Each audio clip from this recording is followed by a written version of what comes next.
بسم اللہ الرحمن الرحیم۔ جزیرہ عرب کے جنوبی علاقوں میں یمن کے گردنواح میں ایک شہر آباد تھا جسے سبا کہتے تھے، اور وہاں کے آباد لوگوں کو قوم سبا کہہ کر پکارا جاتا تھا۔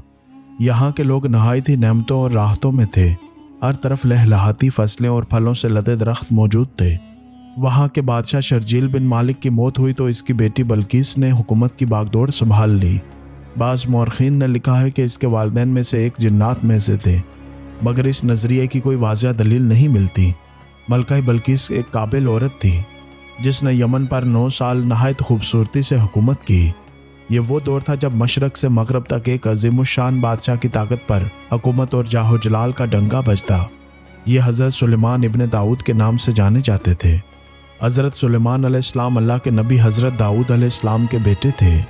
آپ بنی اسرائیل سے تعلق رکھتے تھے اور اپنے والد حضرت داؤد علیہ السلام کے بعد انان حکومت سنبھال کر بنی اسرائیل کے بادشاہ بنے۔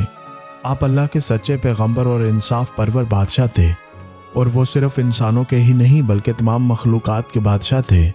چرند پرند اور جنات وغیرہ سب ان کے تابع تھے۔ اللہ تعالیٰ نے حضرت سلیمان علیہ السلام کو جتنا وسیع و عریض ملک عطا کیا ایسا کسی جن و بشر کو نہیں دیا۔ اس کے باوجود حضرت سلیمان علیہ السلام میں ذرا بھر بھی تکبر نہ تھا۔ حضرت سلیمان علیہ السلام کی حکومت دنیا کے بیشتر ممالک میں تھی، جس کا دارالخلافہ یروشلم شہر تھا۔ آپ کو ہوا، جنات، چرند پرند اور جانوروں پر حکومت عطا کی تھی۔ ایک دن کا واقعہ ہے کہ حضرت سلیمان علیہ السلام نے دربار لگایا تو جن و انس، جانور اور پرندے سب کے سب حاضر ہوئے، مگر ان کا چہیتا پرندہ ہدہد غائب تھا۔ آپ علیہ السلام نے پوچھا، ہدہد کہاں ہے؟ جب وہ نظر نہ آیا تو آپ علیہ السلام نے فرمایا، اگر وہ اپنی غیر حاضری کی کوئی مناسب وجہ پیش نہ کر سکا تو اسے سخت سے سخت سزا دی جائے گی اور اسے ذبح کر دیا جائے گا۔ ناظرین، ابھی گفتگو ہو ہی رہی تھی کہ ہدہد حاضر ہو گیا۔ پوچھا، تم کہاں تھے؟ ہدہد نے بڑے احترام سے جواب دیا، اے اللہ کے پیغمبر، میں اڑتے اڑتے ایک ایسے ملک میں پہنچ گیا جہاں لوگ شرک میں مبتلا تھے۔ وہ آگ اور سورج کی پوجا کرتے ہیں۔ ان کی ایک رانی ہے جسے وہ بلقیس کے نام سے پکارتے ہیں۔ وہ ایک بہت بڑے تخت پر بیٹھ کر حکومت کرتی ہے۔ اس کے تخت میں قیمتی ہیرے، جواہرات، لال یاقوت جڑے ہوئے ہیں، اور اس کے پاس تمام شاہی سامان، آرائش و نمائش موجود ہے۔ حضرت سلیمان علیہ السلام نے کہا کہ اگر تمہاری بات سچ ہے تو میرا خط اس کو پہنچا دو تاکہ وہ شرک سے باز آ جائے، اور خط پہنچانے کے بعد وہاں بیٹھ کر سنو کہ وہ کیا رد عمل اختیار کرتی ہے، اور پھر آ کر مجھے خبر دینا۔ حضرت سلیمان علیہ السلام نے خط روانہ کیا جو کچھ یوں تھا، شروع اللہ کے نام سے جو بڑا مہربان اور رحم فرمانے والا ہے۔ یہ عزت والا خط سلیمان بن داؤد کی جانب سے ملکہ سبا بلقیس کی جانب ہے۔ جو ہدایت کی پیروی کرے اس کے لیے سلامتی ہے۔ مجھ پر غلبے کی خواہش نہ کرو، میرے مقابلے میں سرکشی اختیار نہ کرو، بلکہ فرما بردار اور مطیع ہو کر میرے پاس آ جاؤ۔ یہ خط دراصل ملکہ سبا اور اس کی قوم کی طرف دعوت اسلام تھی۔ ہدہد نے خط لے جا کر ملکہ بلقیس کی گود میں گرا دیا۔ ملکہ کے دربار میں اس وقت 300 کے قریب سردار بیٹھے تھے۔ انہوں نے جب یہ خط پڑھا تو طیش میں آ گئے اور کہا کہ یہ ہماری توہین ہے، مگر ملکہ بہت سمجھدار تھی۔ اس نے انہیں سمجھایا کہ خط سے پتہ چل رہا ہے یہ کوئی عام شخص نہیں، خدا کا کوئی پیغمبر ہے، لہٰذا ہمیں حکمت سے کام لینا چاہیے۔ اس نے کہا کہ میں حضرت سلیمان علیہ السلام کی طرف ایک تحفہ بھیجتی ہوں، اگر انہوں نے تحفہ قبول کر لیا تو وہ بادشاہ ہیں، میں ان سے جنگ کروں گی، لیکن اگر انہوں نے قبول نہ کیا تو میں ان کی پیروی کروں گی کیونکہ وہ نبی ہیں۔ ہدہد یہ ساری گفتگو سن رہا تھا۔ اس نے آ کر حضرت سلیمان علیہ السلام کو ساری بات بتا دی۔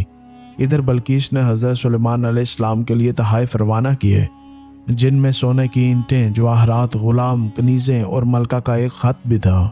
جب قاصد یہ لے کر پہنچے تو حضرت سلیمان علیہ السلام نے ملکہ کے قاصدوں سے کہا، کیا تم لوگ مال سے میری مدد کرنا چاہتے ہو؟